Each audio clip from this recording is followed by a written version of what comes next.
mtumishi anaitwa Pastor Ezra Kibeti.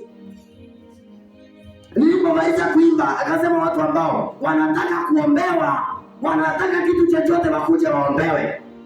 Huyo pastor akihubiri alikuwa anahubiri anatetemeka, na alikuwa anahubiri Kiingereza. Alikuwa anaitwa Ezra Kibeti. Anahubiri akitetemeka hivi, anahubiri Kiingereza. Nikiwa nimekaa pale nikasema hapana. Nimesema watu waende na hoja zao kuombewa. Mimi nitaenda niseme nataka kuombewa, nikuwe na neema ambayo hapo nayo ya kuhubiri.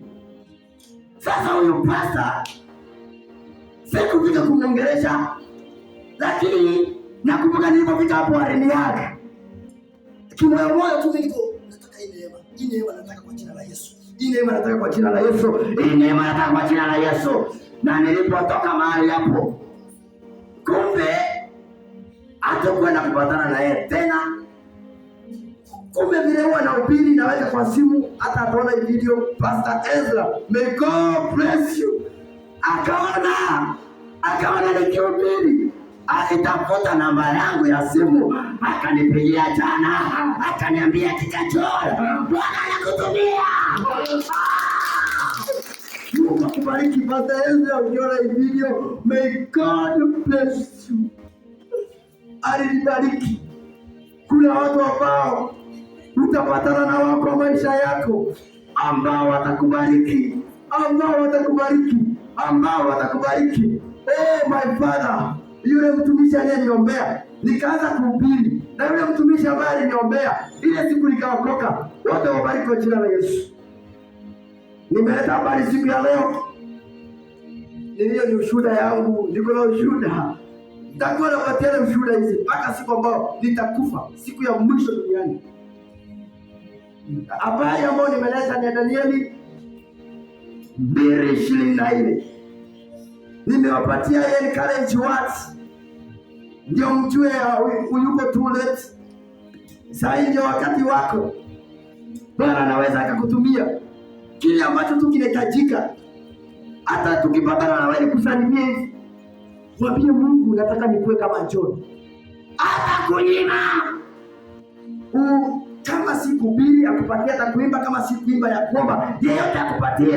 Hata kama atakupatia patie watoto wako kwa jina la Yesu. Ambayo nawaletea siku ya leo ni Danieli 2:24.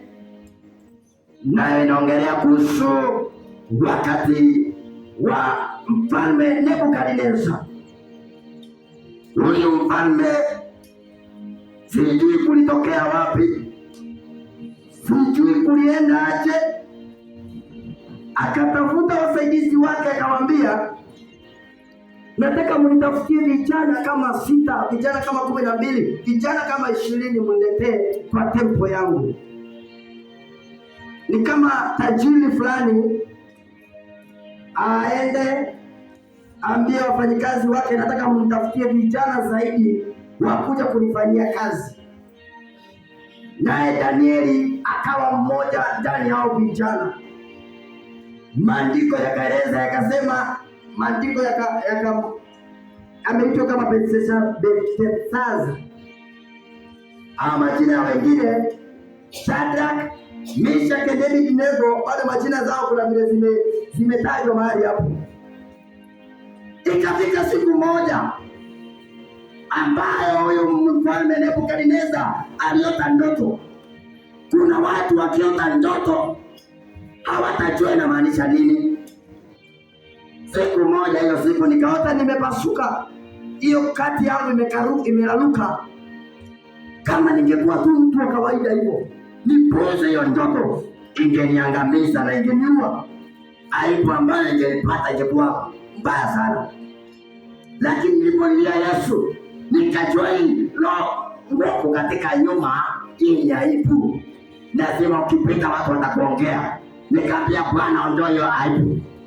Watu wengine unaweza ukapeleka ndoto yako kwao, hawatajua kuinakili. Ninakwambia siku ya leo kuna watu ambao hawajui kuna tafsiri.